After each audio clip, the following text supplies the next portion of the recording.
Ghana's roads are becoming deadlier, not safer. Between January and November 2025, road crashes increased, injuries rose, and most worrying of all, deaths jumped sharply. At the same time, concerns are growing, not just about how we drive, but what we drive. Talk about aging vehicles, rising emissions, as well as health and environmental costs of an expanding transport system. Now, this comes against the backdrop of a major policy shift, a new road traffic amendment promising stricter regulations and safety standards, and the concerns around emissions return. In this edition, I asked the crucial question: how does the new road traffic law respond to both safety and environmental risks?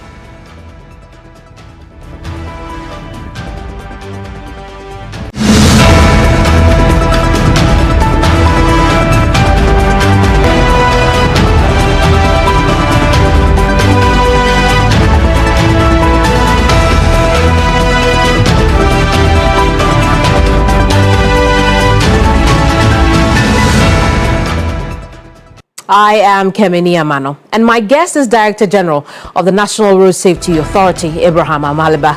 This is Hot Issues.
You're welcome to Hot Issues, DG. Thank you for having me. I'm glad to be here, but I must apologize to your viewers for coming in a bit late. Thank you for the apology. Let's make good use of the little time we have left. Yes. Let's talk about the new road traffic amendment. We'll start with that because the biggest issue now is around the Okada legalization. But even before we get there, I read the document that went to Parliament for consideration, and it says that this new road traffic amendment it's being done for safety purposes.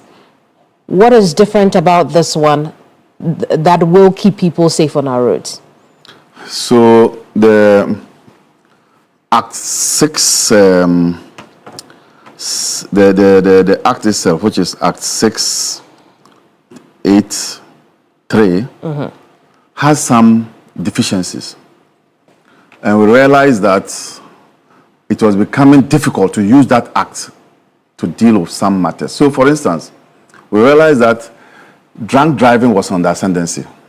So if you look at the Act, it has reduced the level of alcohol that a driver can have from 0.08% to 0.05%, which meets international standards. Isn't the problem a matter of implementation? No.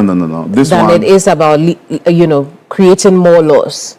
These are not more laws. It's just an amendment to what exists. It's not a new... So, essentially what it has done is to just give a different version of the law that already exists. Now, my question is about implementation.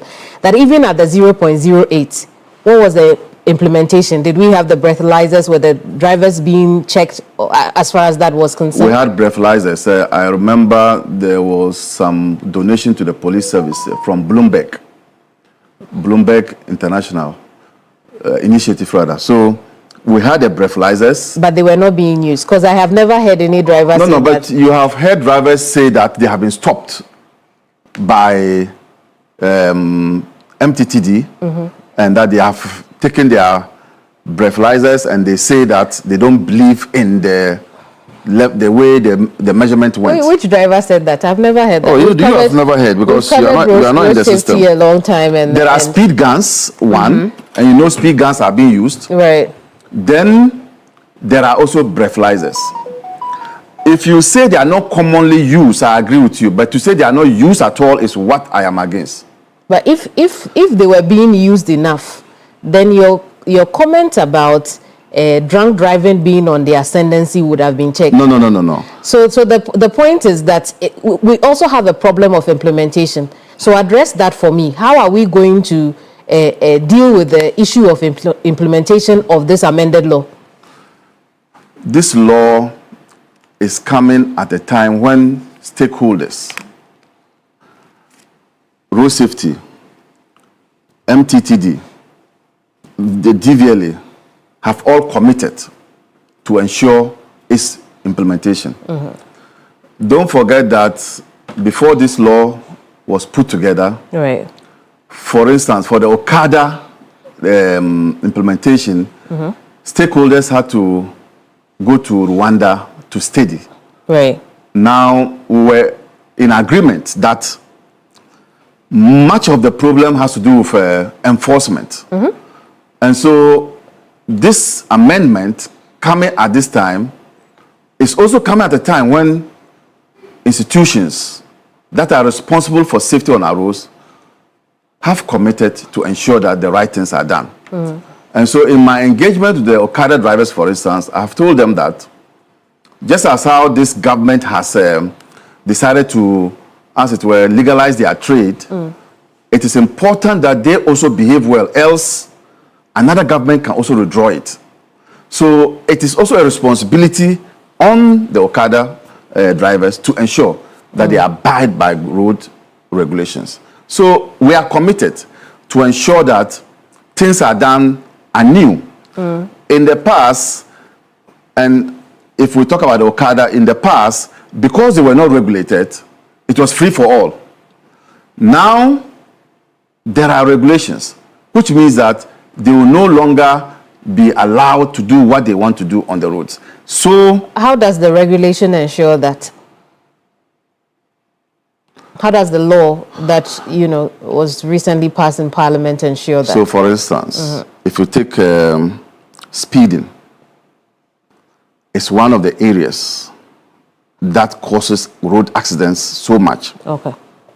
And if you look at the law, it talks about the speeding that has led to a lot of crashes.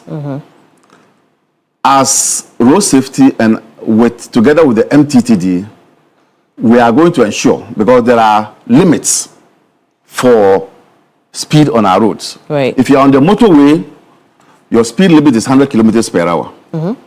If you're on a highway, your speed limit is 90 kilometers per hour. If you are driving within a settlement, your speed limit is 50 kilometers. And if you are within the township and around funerals, where there are funerals and there are gatherings, your speed limit is 30 kilometers per hour. These things will be enforced. These things will be done to the letter, because we are of the belief that without the enforcement, you find the accident rates and death rate increasing.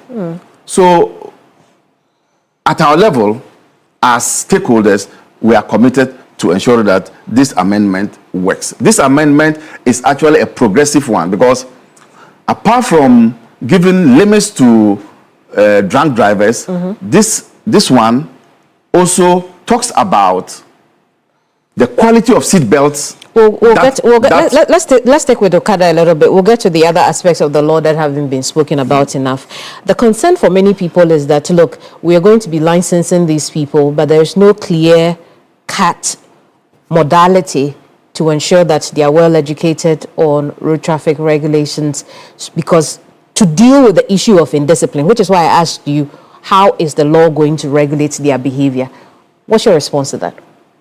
So this is an amendment of the Act. The LI is going to go to Parliament. The LI is where you find the details, the fine details that you're talking about. What's your plan? What is in that details has to do with the fact that when you take Okada, they are going to be regulated in unions, in groups. They are no more going to be single riding motorbikes, and they are going to be in unions and groups. What that does is that the first point of road safety education is the group. They have leadership. The group will provide road safety education to them before we even come in. So they are going to be, in their leadership, there's going to be a road safety officer who would have training from us. Secondly, so we will register all the groups. Secondly, what it means is that the union will be responsible for disciplining their membership. And if they fail to do so, we have a duty to withdraw their operations. Apart from that, they are going to be in reflector vests. Right. That will indicate each group's identity. So we'll know that if you are in this colors, you are either coming from Greater Accra region, or if you are in that colors, you are in Ashanti region. And we are going to also demarcate the jurisdiction. You are not going to be moving from Kasua to Tema, riding a motorbike. We won't allow that kind of distance. These are all meant to ensure safety on our roads. How confident are you in this that you have just told us? People do what you inspect, not what you expect. Now, there is a law that regulates them. So they know that if they misbehave, the law has provided for punishment. Now, there's no law. Now, what happens is that they are not being regulated. The only thing is that their activities are illegal. But have we been able to stop the Okada operations? We have not been able to stop Okada operations in this country, because Okada has become popular. Okada is filling a void. You people, when I say you people, you journalists, when you are late for your 6 o'clock in the evening news, you jump on Okada. You patronize them. I don't know who you're referring to, but let's stick with the matters. You patronize them. So Okada is filling a void. Traffic congestion has made Okada popular. 2, poor road networks has made Okada popular. 3, lack of transportation in the hinterlands has made Okada popular. So Okada is not going away. If Okada is not going away, what do? You regulate it. So that's the point. I see. Again, you know, the question about the minimum requirements, we know that the law has brought the licensing on the use of those motorbikes from 25 to 21. Is that correct? That's correct. That's correct. But what other minimum requirements will there be for that 21-year-old who wants a commercial license to ride an Okada? What other requirements? What other requirements would you seek from that person to give that person that commercial license? Oh, you have to first, first have to belong to a union, so you can't be on your own. Okay. 2, your union must register with the Road Safety Authority. Okay. And 3, you must have a license, a commercial license Just these to operate. Now, there is a requirement to provide them with road safety education. Okay. Then also, DVLA will provide them with examination for them, training, before they are given the license. So, because they are in unions, it's easy to do all these things with them. And they can now be allowed. There's also going to be a special number place for them so that you know that this is different from a private person who is riding his motorbike. So all these things are there. Are we sacrificing safety for fulfilling a campaign promise? I have told you what is making the regularization possible. And I have heard you. I'm only telling you that it doesn't seem we have a foolproof plan to implement this. I have given you plans. You are not listening. Are these not plans? What I'm saying. They are plans. They are not foolproof. That's what I have said. The helmet they are also wearing. Right. It's not going to be any helmet. There are standardized helmets. Because some of the helmets are even more dangerous than if they don't wear them. Okay. Because some of the helmets are poor quality standards. And so when they hit the ground, the helmet even chokes them and kills them. So there's a standard that we are providing for the helmets. So if you don't say that there are no foolproof plans, how did you come to the conclusion there's no foolproof plan? I mean, it's based on what you're telling me, but let's take with the issue at hand, right? When the president assents the bill and it becomes law, how soon will it be operationalized? No. Once the president assents to the bill, it becomes law. Oh, yes. And by then, in operationalizing it, how soon will by then, we would have expected that Parliament will sit and have 21 days for the LI to also pass. Then full implementation will start. Okay. Yes. So then it wouldn't take long for the law to be implemented. Once it's assented to, the law comes into being. Let's talk about the helmets, the seat belts, and the new requirements for those. It would appear that the law is asking that even before you sell those things, you should have had approval from the stakeholder organizations or regulatory authority. Explain that to us. To sell what? To sell even the helmets. The seat belts. Yes. So that falls within our mandate, the Road Safety Authority. Equipment sellers or importers of equipments relating to vehicles must register with the Road Safety Authority. And the Road Safety Authority, together with Standards Authority, would determine whether the equipment you are bringing in meets the standards. So, if you are reading the law, that says that they will have to be given permission or license by the regulators. This is the explanation. You will first have to register with the Road Safety Authority. Road Safety Authority, together with the Standard Authority, would then now permit you. We have also, in all this, customs are also part of it because they will be monitoring our borders so that you don't bring in fake helmets to, as it were, adulterate what the standards want. And so we are sure that if we go by this and have all equipment sellers, have all persons who deal with vehicle equipments and accessories, we register all of them together with the Okada and helmets. That is the first way to ensure that the equipment that are going to be bought by these Okada riders are foolproof, by using your word, and that they are good and qualitative products for them to use. Do we already have the indicators for what could be, the preferred standard of helmets and seat belts for the Ghanaian people? Yes, so that falls within the remit of Standard Authority. Okay. They will come out with the guidelines, but I know that it is going to be the European EU standards for the helmets. There's an EU standard for helmets, and it's going to be in that. And we are also going to have testing laboratories.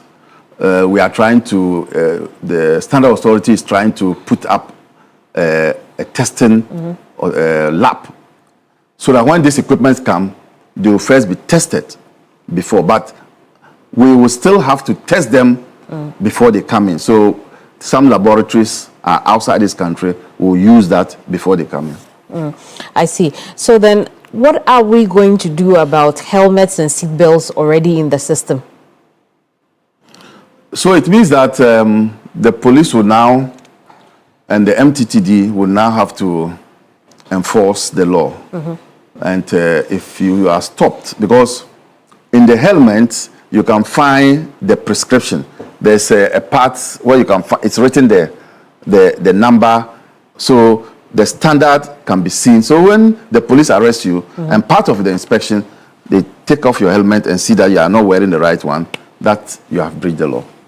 This law is also making the same requirements for seat belts, but more importantly, it is making changes as to who can sit in the front of a car or at the back of a car. Take us through that. Act 683 provided that a child below the age of 5 is not allowed to sit in front, the front seat. But this law is raising the standards a bit higher, and is saying that at a child below the age of 12 years is not allowed to sit on the front seat. So it is just increasing the age limit from 5 to 12. And so it's now going to be an offense for any driver who decides to put a child in the front seat, and that child is below 12 years. It used to be below 5 years, now 12 years. So the amendment is enhancing the safety protocols. That's what it's doing. I see. And then it also does the same for parents who may be carrying younger children and would have to strap them in the back. The Standards Authority will now have to determine whether or not the equipment you're using for safety is good enough.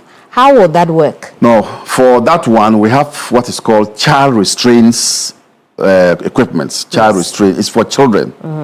It is not your normal seat belt for adults. That's so correct. You would have to provide a child restraint belt. And so it is a requirement imposed on vehicle owners who have children to put in their vehicles what we call child restraint belts that can be used for the child.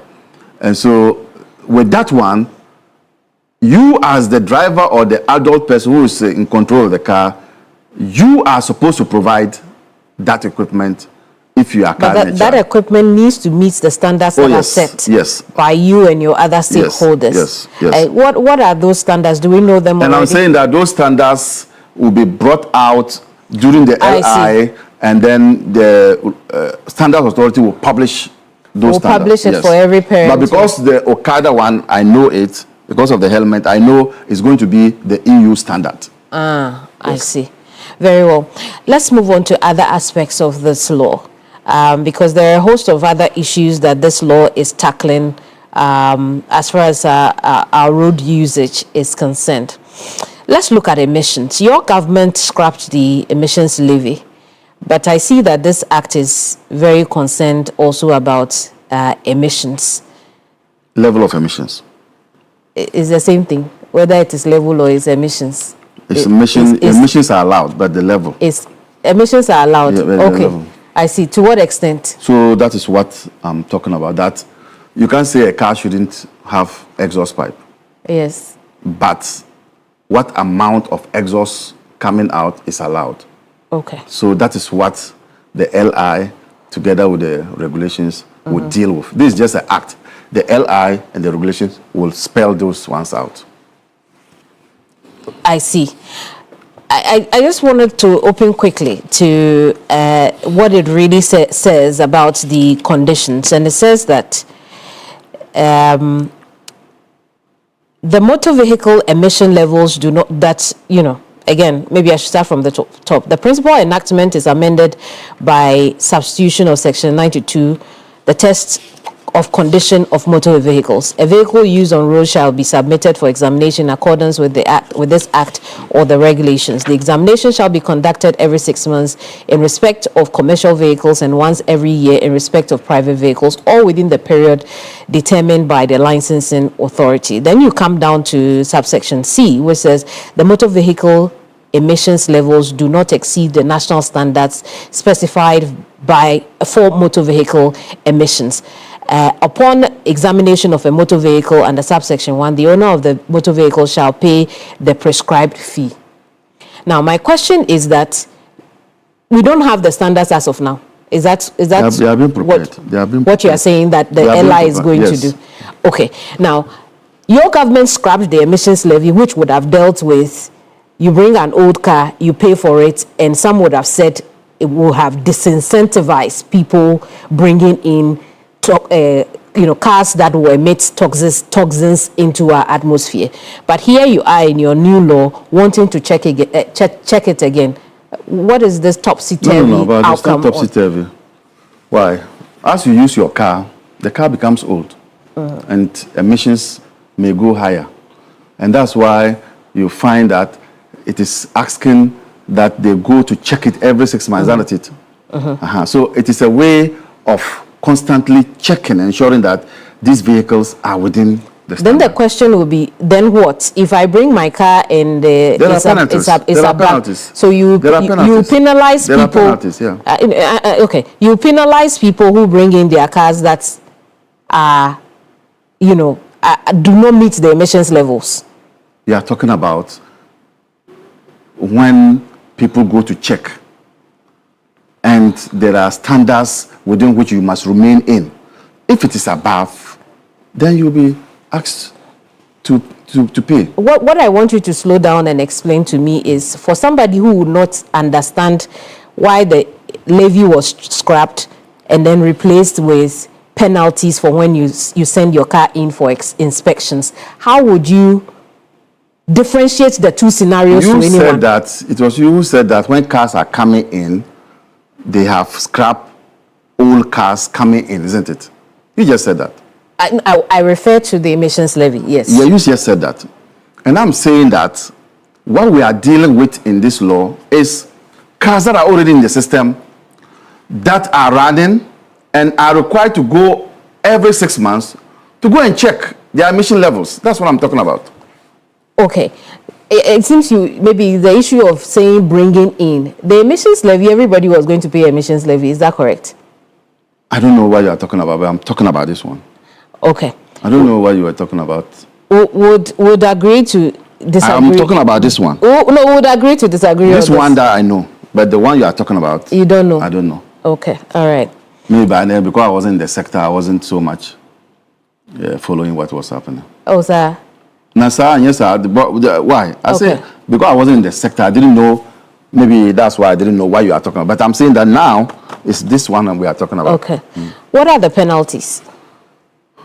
Penalties for bringing in a car for inspection and then it does not meet the emissions level. I'm not talking about bringing from outside Ghana. No, when I say bringing in, when you go and inspect your car, you are sending in your car. Yes. Yeah, so that's what I'm referring to. Yes.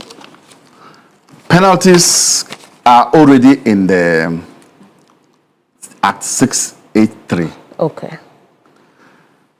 What has been changed is the level of penalty, the level of emission that is allowed. That is what has been changed, to reduce it to a lower level. But the penalty still remains the same, and the penalties can still be found in the Act 683. I've not checked that aspect of it, but Act 683 still has the penalties of what you have to pay. But this time around, they have lowered the amount of emission. Okay. And so the threshold is low. And so more people are likely, if they don't check their emission level, more people are likely to fall into it. I see. And they will be penalized. Okay. Now, this amended law also looks to expand the definition for commercial vehicle. And obviously, we've talked about Okada. But also curiously here is the issue of ride-hailing vehicles. We are talking about those who use their mobile phones to request transportation services. Why was this necessary for the stakeholders who put this together? Because they are a new area of transportation. Under the old law, Uber ride-hailing was not predominant.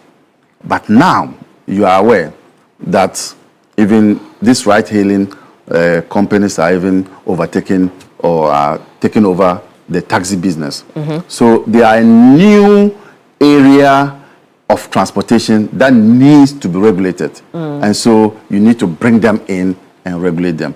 For instance, already there is a regulation which says that if they pick a passenger, they would have to, 1 cedi of that their charge would have to be given to DVLA, because it's DVLA that does the proving or the authentication of their drivers for them. And because DVLA is providing them with those services, 1 cedi of their charge will go to DVLA. If the Uber and the other ride-hailing companies want to authenticate the validity of a license or the driver, they have to go to DVLA before they can hook that person onto their platform. I see. And so DVLA is already doing some work in that direction. Oh, and clarify for me, will this have any impact on their licensing regime, so to speak? We are moving towards where we'll begin to deduct points from drivers. I don't know what that's your question. Drivers who breach road traffic regulations, to the point that if you accumulate a number of points, then your license will be withdrawn. I don't know whether that is the question you are asking, but once you are qualified and you go through the process of test driving, you are qualified to have your license. Yeah, the clarity for me was whether or not, because they are now a commercial vehicle known by the law, their licenses are also commercial, or yes. So they are engaged in commercial activities. True. So like the GPLTU, like the trotro drivers, they are also now in that category. So it will be commercial driver's license. Commercial driver's license. Away from the law, we spent quite a chunk of a very little time on the law. I want us to look at road crashes. It's one of the things that the road safety is very passionate about, which is why we are even working at amending the law. But we see that for the year under review, 2025, January to November, which is the document that the road safety has published, everything has increased. Our crashes have gone up. The number of vehicles have gone up. The persons killed have gone up. Persons killed has gone up by close to 20%, even though the number of incidents itself is under 10%. How do we explain that? Are we having deadlier accidents on our roads? The research has it that anytime road safety embarks on road safety campaigns, that is through radio, the television, going to the mosque, going to the churches, if we embark on those campaigns, the death rates reduces, crashes also reduce. And what has changed? Unfortunately, this year we've not been able to do that because of funding. You know that much of our funding comes from the road fund. Now it's called Road Maintenance Trust Fund. The change where we needed to pass a law also had an impact because we needed to pass a law, and then that took some time. Then also we needed to come out with what do they call it? The various amount. How much will go to road safety? How much will go to? And so Parliament had to do those things, and then also the appointment process, because it's a new government. The appointment process to take over and then ensure all those things. I'm happy to announce to you that all these things have been settled now. All these things have been settled now. I have been assured by the chairman of the fund, Isaac Mensa, that early next year they will release funding to us and we'll begin our work. And I can assure you, these figures would reduce by January. Getting into next year Easter, you will not have these things. But it is all because of the fact that much campaigns were not done this year. That's why the figures are... All this while, January to November, no campaigns at all? I have just told you. At all? I've just told you, yes. And so the challenges have been surmounted, and next year things will get better. You will not have these figures. Who is holding back your money from the road fund? I've told you that there was the need to change it from road fund to Road Maintenance Trust Fund. And that was a law. It's just a title. Did they have to stop you from getting your money? It's a law, and you cannot start spending without law backing it. You know what? The law does not stop because we are amending it in Parliament. The implementation of any law does not stop because we are amending it in Parliament. The implementation of our 683 did not stop because you are amending it in Parliament. And then also, maybe I didn't add that. Okay. The road fund was also collateralized. And so the amount of money that was going in there was being taken to pay the loans that were taken. For what? That was what the previous administration did. I see. So what it was difficult. Are you aware of the projects I don't know the project, but you are aware that it was collateralized? Road fund was collateralized.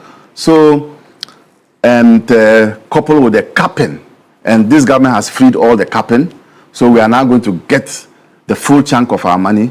That for me is exciting, because even if we were still in the old law, the amount of money that would have come would be reduced. So, look. It's a complicated matter. And we are at the tail end.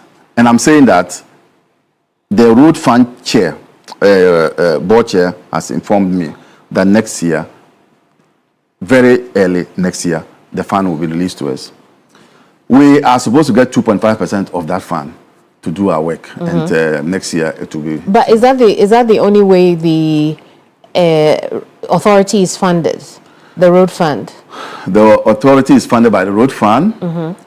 We are now trying to introduce road safety fees, because our roads must be safe, and so we are trying to introduce road safety fees, and I've gone very far with that. Okay. I've dealt with the Ministry of Finance.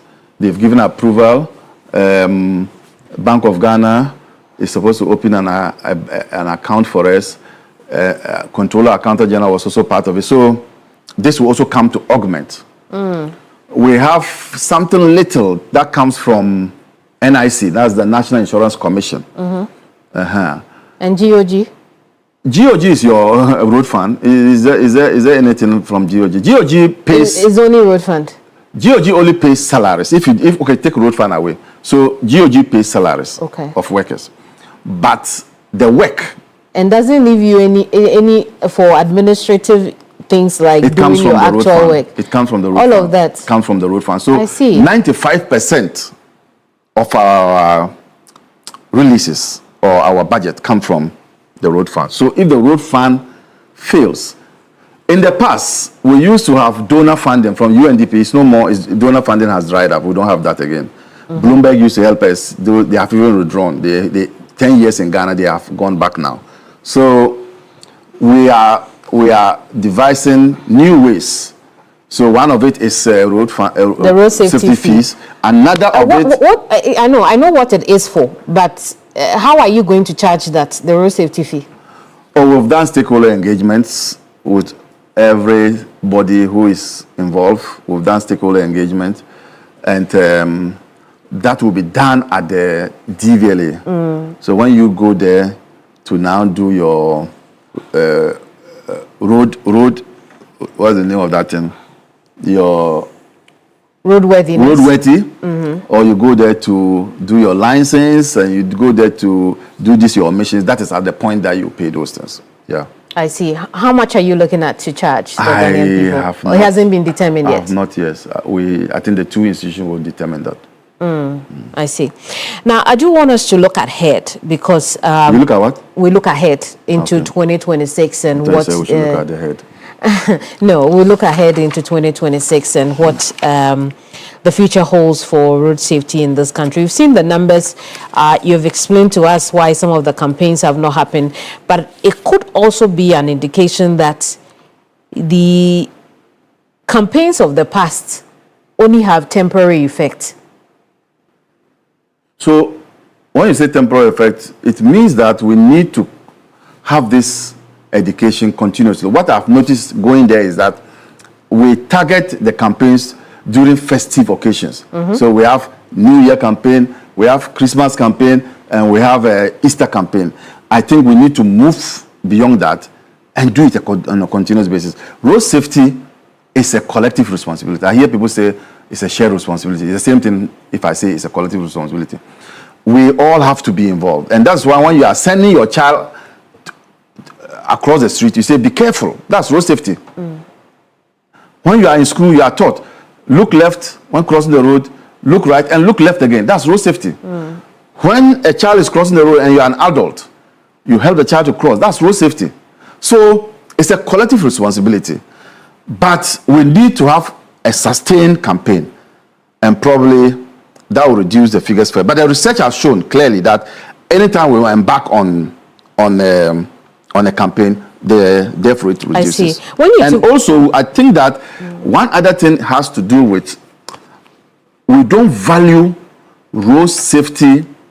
We don't value road transport crashes as compared to how we value air transport crashes. Why do you say that? Yes. And yet, road transport crashes take more lives than air transport crashes. Look, we have exceeded 2,000. We are around 2,500 as at November. Do you know the number of jumbo jets that should have fallen from the sky for us to get that number? The minimum is 5. You need 5 aeroplanes to fall from the sky to get that number. So if road transport crashes is taking our life, we need to invest. I just want to take in that area. I want to take one quick question before we wind down, right? Someone is asking how the authority will deal with foreigners that dominate the Okada business. Is that a source of concern to the authority? It came up on Friday when I was at a program, but I think that the immigration provides for some of these things. If you have a work permit, I cannot stop you. So, in collaboration with immigration services, I think that we need to now begin to inspect. If it is a problem, we need to inspect whether those foreigners have work permits. But from my side, I cannot be stopping people because it's not under my remit. Very well. Yes. We have to go. Thank you so much for your time with us.